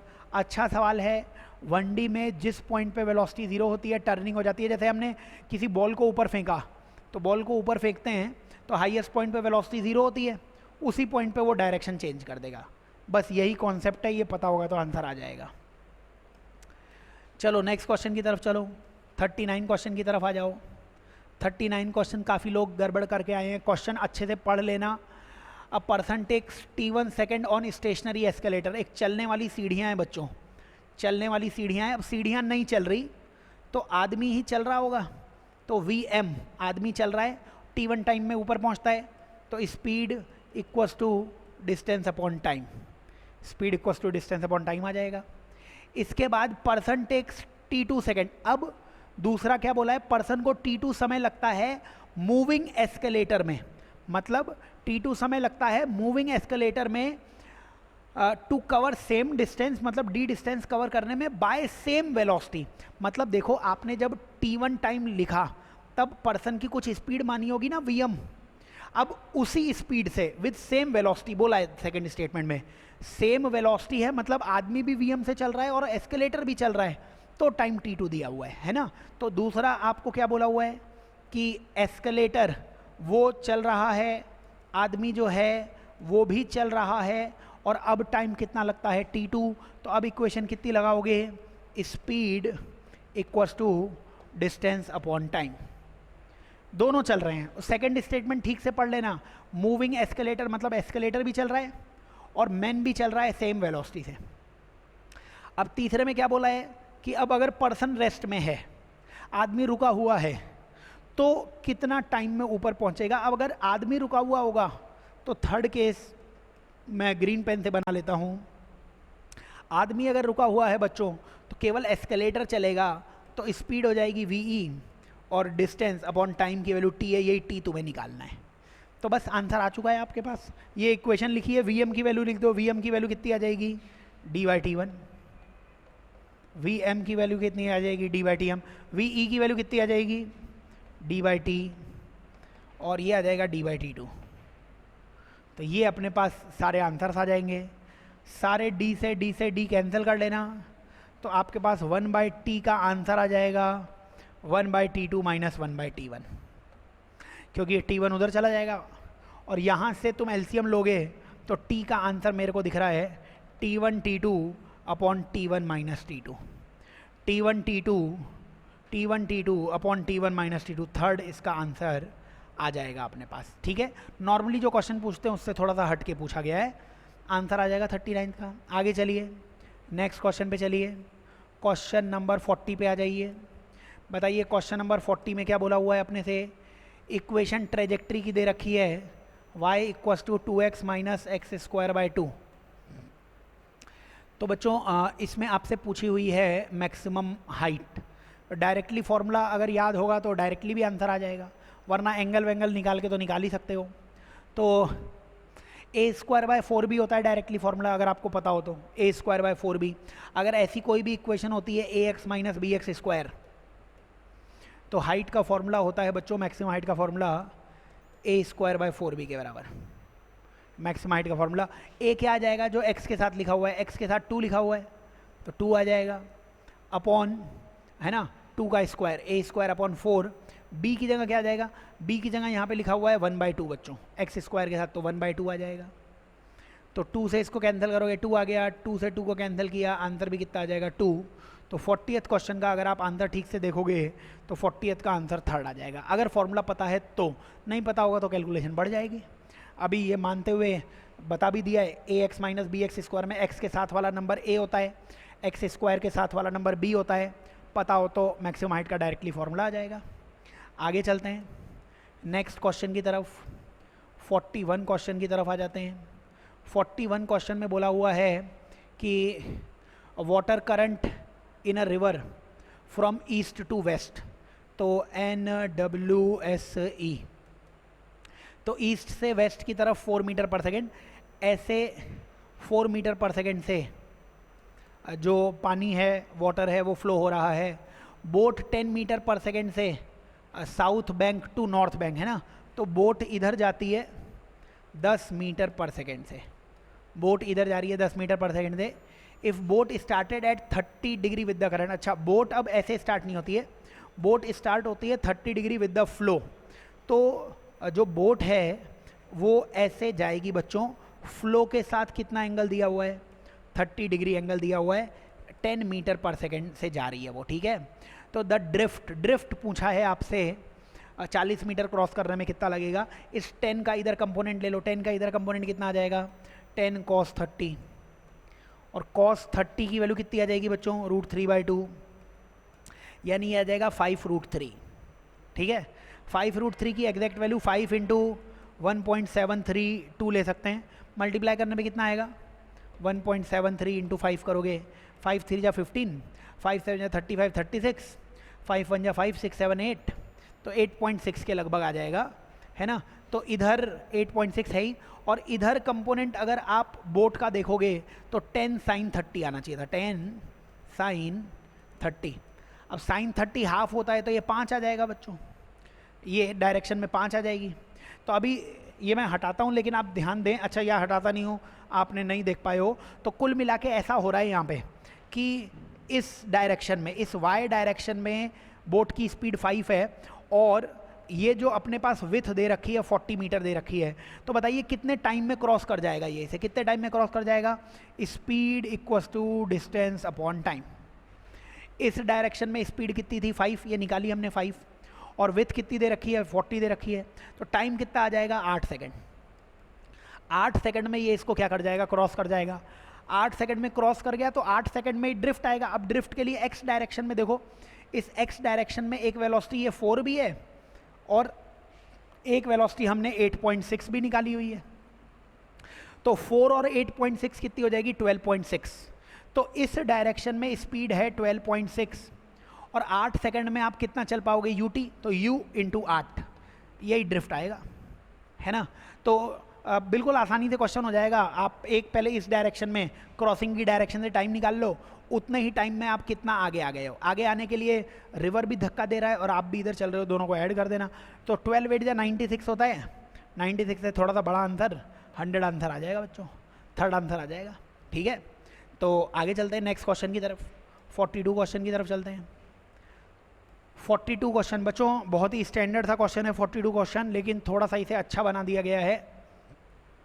तो 42 क्वेश्चन में आपसे क्या पूछा हुआ है, वापस से मैं इसका फिगर बना देता हूँ। अपने को ये डिस्टेंस दे रखी है जैसे, है ना, ये मैं थोड़ा सा कलर एक अच्छा ले लेता हूँ ताकि अपने को दिख जाए।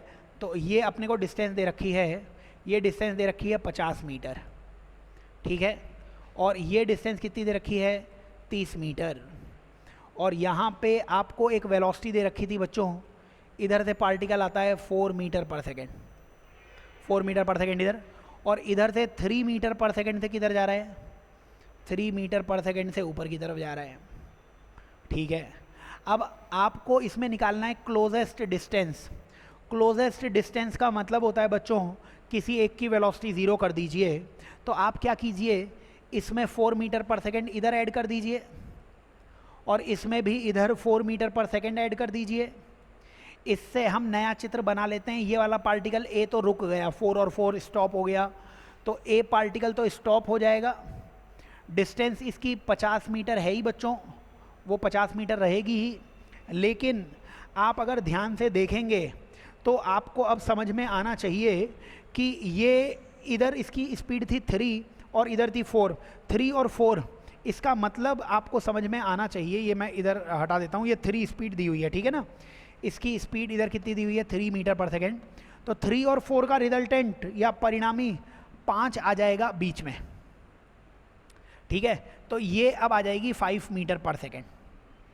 और ये एंगल अगर आप ध्यान से देखोगे तो 53 डिग्री ये एंगल दिखने वाला है। 53 डिग्री दी जाएगा, ये 3 है, ये 4 है, ये 5 है, तो 5 और 3 के बीच का एंगल 53 डिग्री आ जाएगा। अगर ये 53 डिग्री है तो आप ये बताइए मेरे को, ये डिस्टेंस अगर 30 है, ये डिस्टेंस अगर 30 है तो बच्चों इस वाले डिस्टेंस को ना 40 होना पड़ेगा। ये वाला डिस्टेंस क्या होना पड़ेगा, 40 होना पड़ेगा, तभी तो ये जो रिजल्टेंट आएगा ये 50 आएगा, 50 आ जाएगा ये। तो ये 30 होगा, ये 40 होगा, और ये एंगल 53 है। ट्रायंगल से भी निकाल सकते हो। तो कुल मिला के आप ऐसे समझो, अब बात ऐसी हो गई है कि ये यहाँ से जो पार्टिकल चलेगा वो ऐसे जाएगा, इस तरीके से जाएगा, और अपने को जो मिनिमम डिस्टेंस पूछी हुई है ना, वो मिनिमम डिस्टेंस बच्चों ये आ जाएगी मिनिमम डिस्टेंस। अब ये वाली डिस्टेंस मैंने आपको बताया अभी 40 हो जाएगी।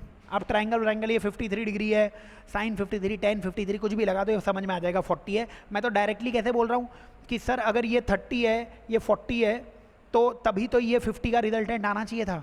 और ये साइड 30 दे रखी है, ये 53 डिग्री है, तो इसको 50 होना पड़ेगा, और ये 50 है तो इसको 40 होना पड़ेगा। अब ये 50 है तो ये 10 हो जाएगा। अब ये अगर 10 हो गया बच्चों, ये 10, तो मेरे को एंगल्स बता दो। आंसर आ चुका है अपना। ये जो एंगल आया था, ये एंगल आया था 53 डिग्री, तो ये एंगल आएगा 37 डिग्री, तो इसको भी कितना होना पड़ेगा बच्चों, 37 डिग्री। और ये 37 डिग्री, तो ये वाला एंगल फिर से कितना हो जाएगा, 53 डिग्री।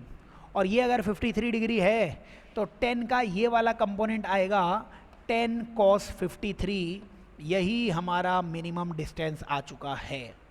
53 के लिए कुछ खास अपने को करना नहीं है। 3, 4, 5 का ट्रायंगल कई बार आपको बताया जा चुका है। 3, 4, 5 ये एंगल होता था 53 डिग्री। cos 53 यहाँ से देखोगे तो 3/5 दिखेगा।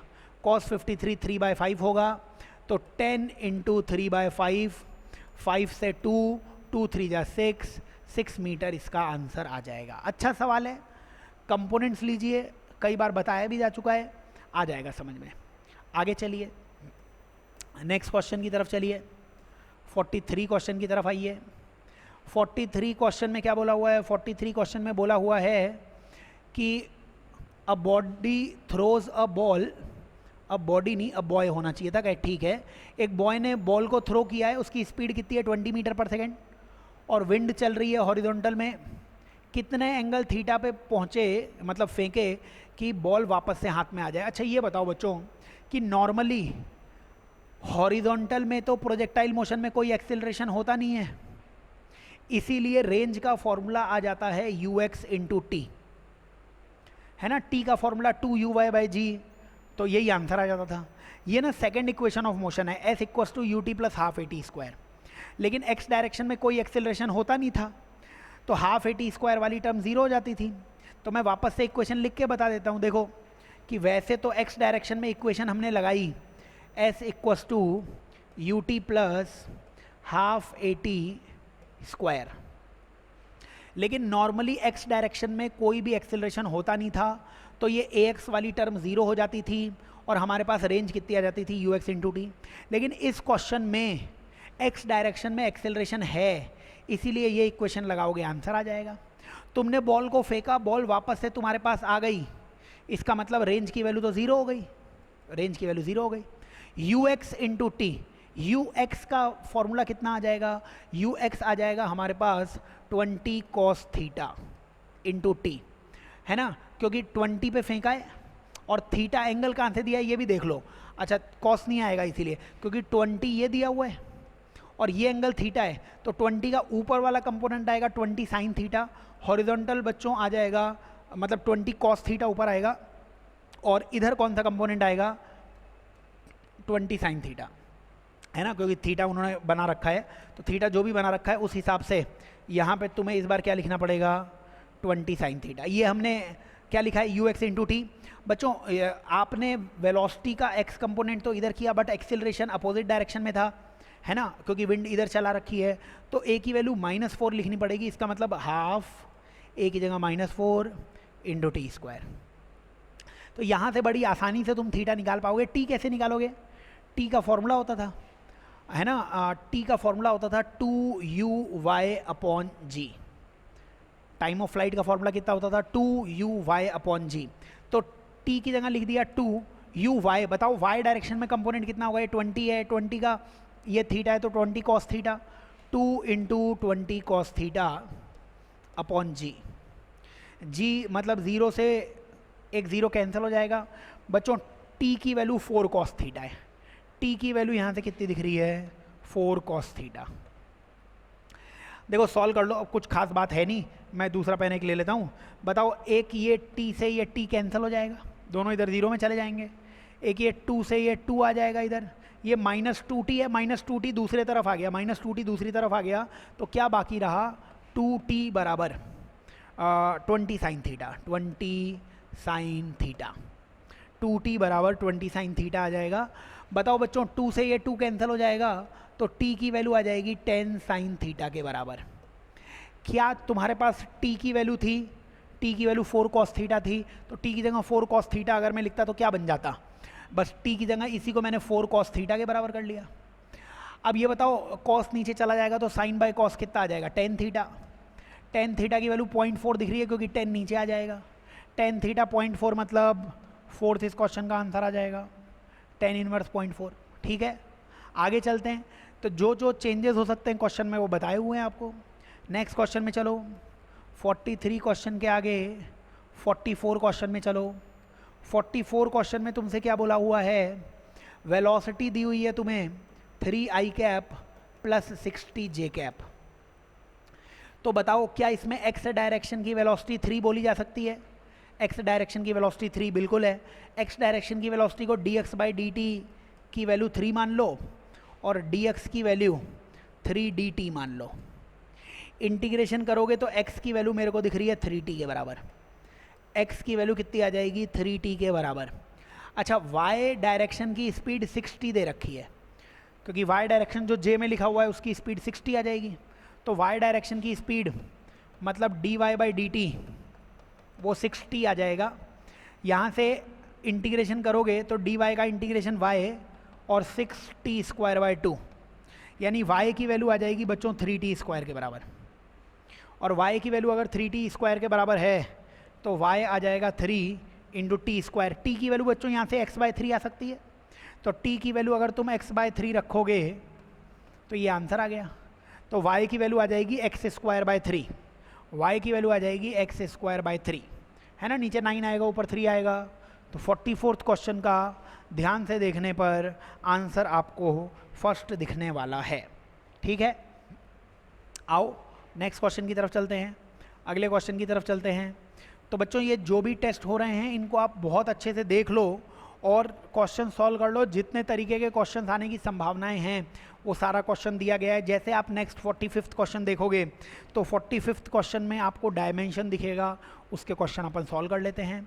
बताओ डायमेंशन में आपको क्या करना है, लास्ट लाइन पढ़ो, ये p की पावर x है ना, p की पावर x एस की पावर वाई, सी की पावर जेड, इसको डायमेंशनलेस विमाहीन मानना है। विमाहीन मतलब एम की पावर 0, एल की पावर 0, टी की पावर 0। तो कर लो, देख लो, डायरेक्टली ऑप्शन से चेक कर लेना, आंसर आ जाएगा आपके पास। पी क्या दे रखा है? पी है प्रेशर। प्रेशर क्या होता है? प्रेशर होता है फोर्स अपॉन एरिया, है ना, फोर्स अपॉन एरिया। फोर्स की डायमेंशन क्या होती है बच्चों? mlt माइनस 2 नीचे L2। प्रेशर कितना होता है? प्रेशर होता है mlt minus 2 upon L square. Pressure कितना होता है? Force upon area. फोर्स को लिख दिया मास इंटू एक्सेलरेशन, एरिया को L2, तो L2 ऊपर आएगा तो प्रेशर बन जाएगा ml minus 1 t minus 2, ml minus 1 t minus 2 इसकी पावर x, ठीक है। और फिर s क्या दे रखा है? देखिए s क्या दे रखा है? s आप देखोगे तो s दे रखा है एनर्जी, तो s को लिख देना एनर्जी पर यूनिट एरिया पर सेकेंड, तो पर यूनिट एरिया पर सेकेंड, ये आपको s दे रखा है। एनर्जी की डायमेंशन कितनी होती है बच्चों? ml2 t minus 2। जैसे काइनेटिक एनर्जी हुई तो मास इंटू वेलोसिटी का स्क्वायर, मास m आ गया और lt माइनस 1 का स्क्वायर, नीचे एरिया मतलब L2 और नीचे t तो था ही, L2 से L2 कैंसिल हो गया तो m इंटू टी माइनस 3 आ जाएगा, t ऊपर जाके mt माइनस 3, तो यहाँ पे आ जाएगा mt माइनस 3 की पावर y। और c तो स्पीड ऑफ लाइट है, स्पीड के लिए lt माइनस 1 इसकी पावर z है। अब x y z तुमसे पूछा हुआ है तो देखो m के तुम्हें m की पावर पहले x दिखेगी, यहाँ पे m की पावर कितनी दिखेगी क्योंकि 1 थी, x से मल्टीप्लाई हुआ, और m की पावर 1 से y मल्टीप्लाई हुआ तो x प्लस y, इसकी वैल्यू कितनी होनी चाहिए? 0। 0 क्यों होनी चाहिए? क्योंकि एक तरफ m की पावर x प्लस वाई है, दूसरी तरफ m की पावर 0, इसका मतलब x plus Y 0। x plus Y 0 किस ऑप्शन में दिख रहा है पहले वो देख लो। x प्लस वाई 0, पहला ऑप्शन गलत हो गया 1 और 1, चौथा ऑप्शन भी गलत हो गया 1 और 1, यानी आंसर क्या आना चाहिए अपने पास? सेकंड या थर्ड आना चाहिए। अब बहुत ध्यान से देखो, सेकंड थर्ड दोनों ऑप्शन में z की वैल्यू 1 है, यानी ये कंफर्म हो गया कि z की वैल्यू 1 है। ऐसे ही सॉल्व करना एग्जाम में क्वेश्चन। अगर z की वैल्यू 1 है तो बताओ कोई भी एक इक्वेशन देख के सेटिस्फाई करवा लो इसमें।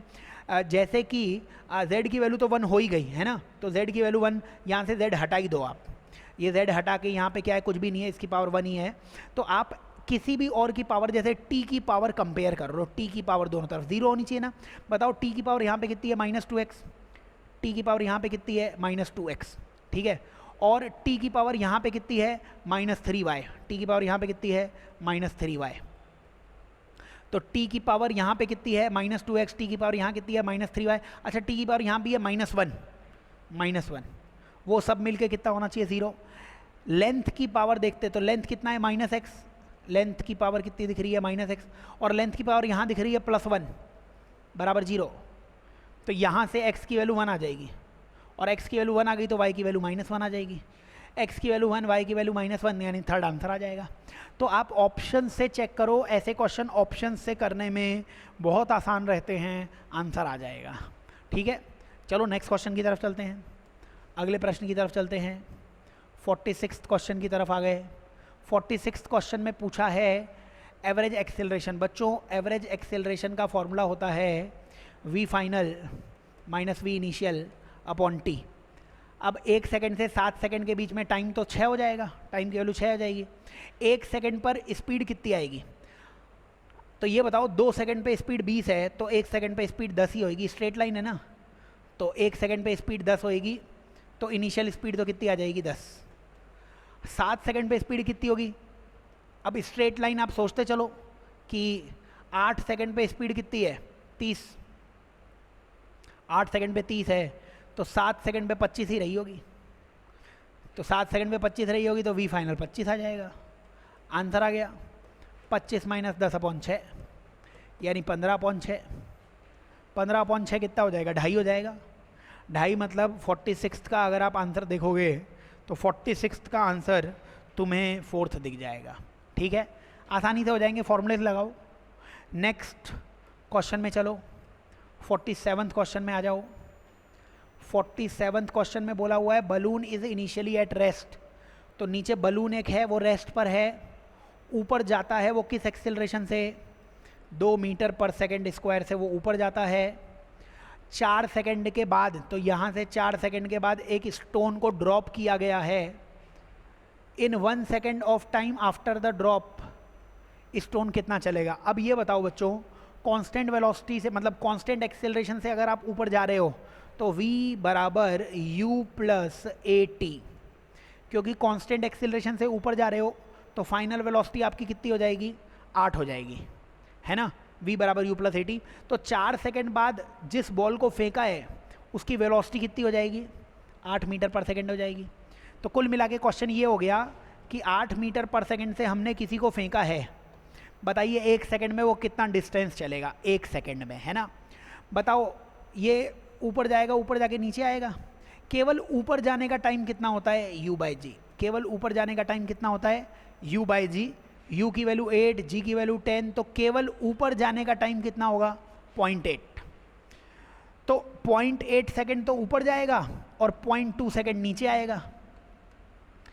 तो ऊपर जाएगा तो कितना चलेगा, मैक्सिमम हाइट कितनी होती है, u स्क्वायर बाई 2g, इतना तो चलेगा। u स्क्वायर मतलब 8 का स्क्वायर अपॉन 2g यानी 20, 8 का स्क्वायर यानी 64 अपॉन 20, तो ये आ जाएगा 3.2। 3.2 तो 3.2 तो ऊपर चला जाएगा। अब 0.2 सेकेंड में नीचे भी तो गिरेगा ना, 0.2 सेकेंड में कितना नीचे गिरेगा बच्चों, ड्रॉप्ड पार्टिकल का u 0 होता है तो वो हाफ जी टी स्क्वायर नीचे गिरेगा, हाफ जी और टी स्क्वायर 0.2 का स्क्वायर। तो ये 0.2 इंटू 10 से 2 कैंसिल, तो 0.2 और नीचे गिरेगा। तो 3.2 ऊपर गया, 0.2 नीचे आया। तो डिस्टेंस पूछी है, दूरी पूछी है, दूरी। विस्थापन पूछता तो माइनस करके 3 आंसर दे देते। डिस्टेंस पूछा है तो 3.2 ऊपर चलेगा, 0.2 नीचे चलेगा, जोड़ने पे 3.4 इसका आंसर आएगा। 47th का सेकंड आंसर आएगा डिस्टेंस या दूरी का।